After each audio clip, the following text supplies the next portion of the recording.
नमो नमः साथियों, आप देख रहे हैं ज्ञान सुधार चैनल पर। आज यण संधि किसे कहते हैं तो इसको हम संस्कृत के सूत्र से समझेंगे। इसके पहले हमने अभी दीर्घ, गुण और वृद्धि संधि पढ़ी है। आज हम यण संधि को पढ़ेंगे। तो यण संधि की परिभाषा संस्कृत में सूत्र के हिसाब से देखेंगे। इको एणचि,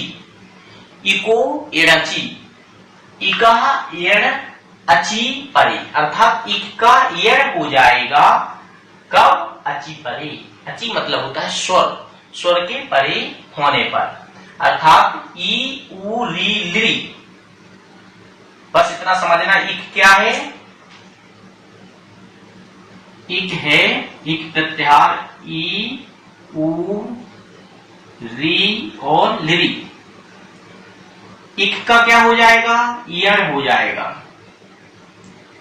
या, वा, रा और ला हो जाएगा कब? अची परी। अची संस्कृत में अच कहते हैं स्वर के लिए। अच किसे कहते हैं? स्वर के लिए, है ना। तो स्वर कौन कौन से? आ, ई,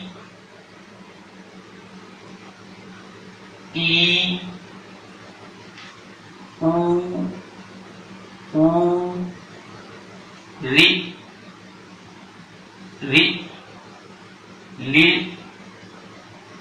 ए, आई, ओ और औ। कितने हुए? 1 2 3 4 5 6 7 8 9 10 11 12 13। तो ये 13 स्वर होते हैं। संस्कृत में कितने स्वर होते हैं? 13 स्वर। तो एक का यण हो जाएगा, अर्थात ई उ री ली का यण हो जाएगा, अर्थात या वा राला हो जाएगा। कब हो जाएगा? अची परे। अची मतलब स्वर के परे होने पर, स्वर के परे होने, अर्थात परे मतलब पीछे साइड, उस साइड स्वर होगा। अगर अर्थात ई उ री ली के बाद ये स्वर होंगे तो क्या हो जाएगा? ई का या, उ का वा, ली का रा, लिरी का ला हो जाएगा। और क्या है सर? असमान स्वर होना चाहिए। लेकिन कैसा स्वर? असमान, समान नहीं होना चाहिए। ई के बाद ई नहीं आना चाहिए और कोई भी आ जाए। उ के बाद उ नहीं आए, उ के बाद अगर ई आ जाएगा तो बन जाएगा, लेकिन उ के बाद उ नहीं आना चाहिए। अर्थात असमान स्वर अगर आता है, असमान स्वर परे, असमान स्वर रहना चाहिए, अर्थात समान स्वर नहीं होना चाहिए। तो एक बात पुनः देखें। इक का यण हो जाता है, इक का यण हो जाता है अची परे, अर्थात स्वर परे होने पर। परे मतलब बाद में स्वर होने पर। तो अब हम हिंदी में परिभाषा देखते हैं। ई उ री लिरी के पश्चात, अर्थात बाद कोई भी असमान स्वर आए। असमान स्वर मतलब यहाँ पर जो अभी हमने आपको बताया, अर्थात ई के बाद ई नहीं आना चाहिए, दूसरा कोई भी स्वर आ जाए। तो असमान स्वर आए तो क्या होगा? क्रमशः, क्रमशः मतलब क्रम से, या, वा, रा, ला, अर्थात ई का या, उ का वा, री का रा और लिरी का ला हो जाएगा। असमान स्वर में कोई बदलाव नहीं होगा और असमान स्वर जो है उसमें कोई भी प्रकार का बदलाव नहीं होगा। यहां पर मैंने आपको दो तरीके से समझाने की कोशिश की है। पहला तरीका क्या है? ई उ, ई, अर्थात छोटी हो या बड़ी हो, इसके बाद कोई भी असमान स्वर आता है तो ई का या हो जाएगा। उसी प्रकार उ या उ, कोई भी हो, छोटा या बड़ा, उसके बाद अगर असमान स्वर आए तो वा हो जाएगा। री या बड़ी री, इसके बाद असमान स्वर आए तो रा हो जाएगा। लिरी के बाद अगर असमान स्वर आए तो ला हो जाएगा। अब दूसरा तरीका क्या हमने बताया? ई उ री लिरी एक साथ लिख दिया, चाहे छोटे हो या बड़े हो। इसके बाद असमान स्वर आए तो ये हमने एरो इसलिए लगाया कि ई का या, उ का वा, री का रा और लिरी का ला हो जाएगा। असमान स्वर में किसी भी प्रकार का, इसका लिए किसी भी प्रकार का परिवर्तन नहीं होना।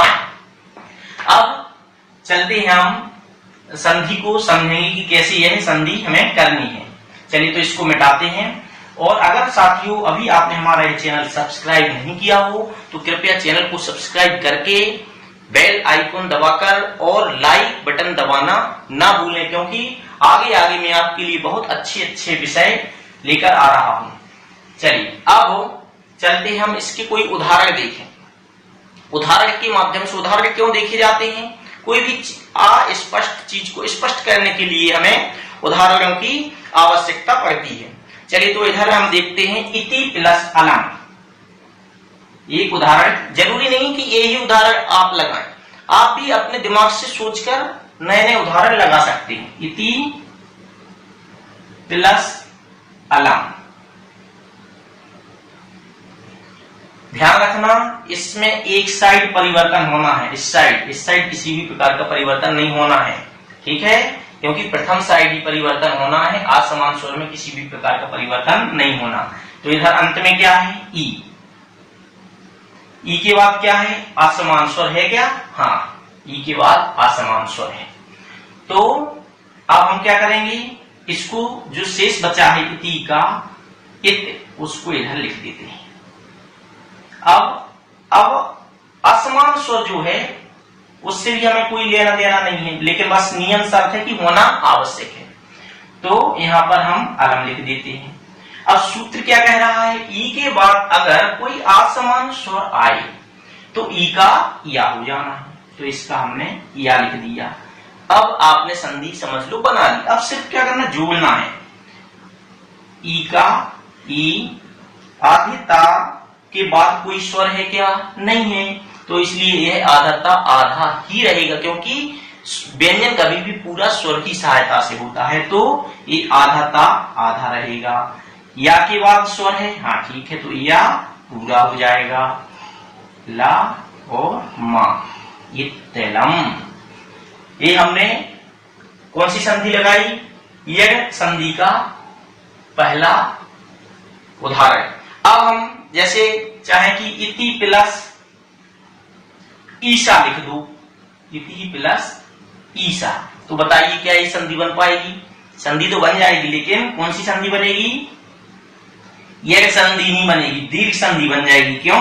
क्योंकि यहां अंत में ई है और इधर ई है, तो ई और ई के बाद ई कौन सी संधि में आती है? दीर्घ संधि में आती है। तो ध्यान रखना कि यहां पर यह संधि नहीं होगी, यहां पर कौन सी संधि होगी? दीर्घ होगी। लेकिन जो इति प्लस अलम है वो कौन सी संधि का है?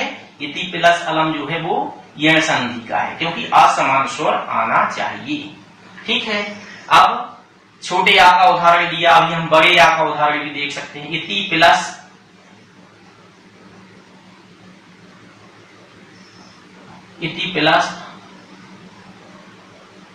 आरंभ,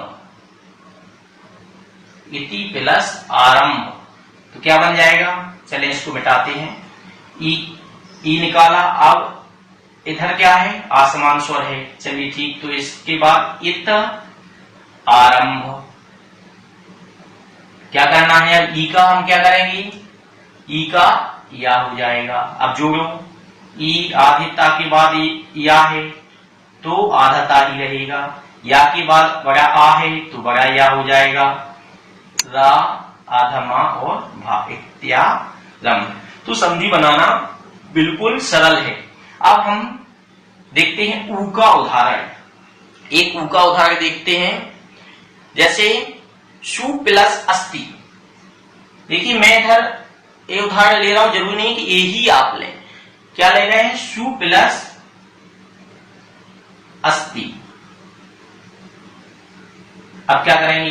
अंत में क्या है? पहले हमको ये निकालना बहुत आवश्यक है कि अंत में है क्या? अंत में है ऊ। अब सूत्र पे जाओ, ऊ के बाद अगर आ आता है, ऊ के बाद अगर आ असमान स्वर आ गया तो ऊ का क्या हो जाएगा? वाह हो जाएगा। उसके पहले हम क्या करेंगे?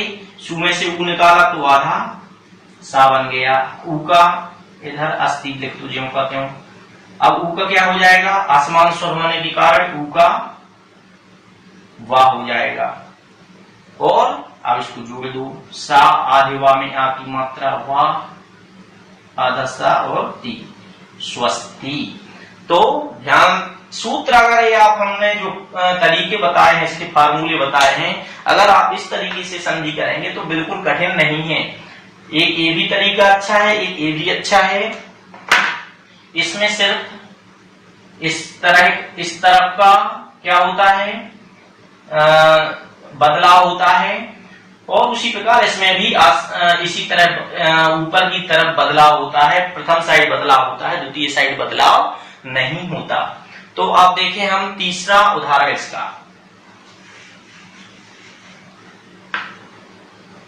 पितृ, चलिए पितृ प्लस आत्मा। थोड़ा सा जटिल है लेकिन बहुत अच्छा है, आपको आगे भी काम में आएगा। अंत में क्या है, री है। इधर शेष क्या बचा, पित्त, इधर आत्मा।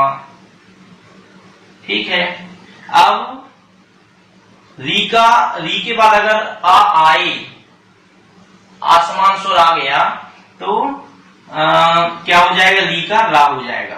तो पी आधे ता के बाद अगर रा आएगा तो दोनों को त्रा बन जाएगा। तो कैसा त्रा बना दिया, आधा ये तो दोनों त्रा बन गए। अब बड़ा आ इसमें जोड़ दो, तो आधे त्रा में बड़ा आ की मात्रा जोड़ेंगे तो पित्रात्मा। उसी प्रकार ली का उदाहरण भी, लिरी प्लस आकृति, क्या, लिरी प्लस आकृति। तो इसका लिरी का क्या हो जाएगा, ला हो जाएगा, और बड़े ला, आधे ला में बड़ा आ जोड़ दो तो क्या हो जाएगा, आधे ला में बड़ा आ तो ला कृति। बिल्कुल सरल है। अभी आप सोचेंगे कि आपने सिर्फ आ ही आ का क्यों लिया, कोई आसमान स्वर। चलिए तो एक आसमान स्वर का भी ई उ री ली का भी अपन एक उदाहरण देख लेते हैं। अब देखें, जैसे मति प्लस उत्सव, मति प्लस उपकार।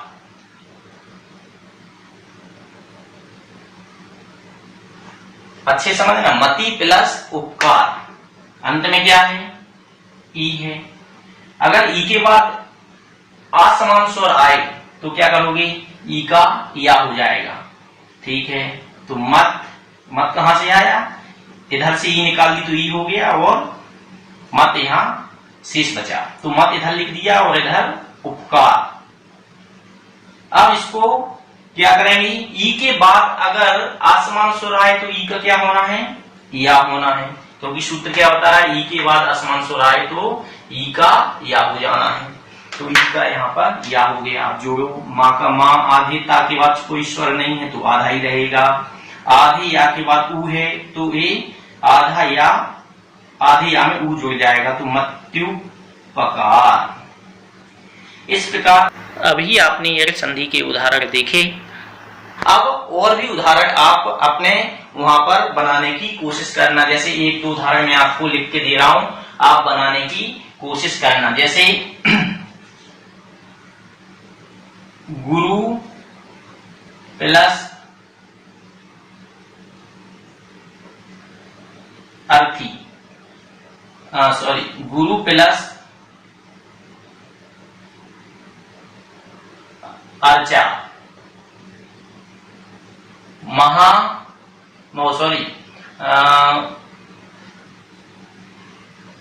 मति प्लस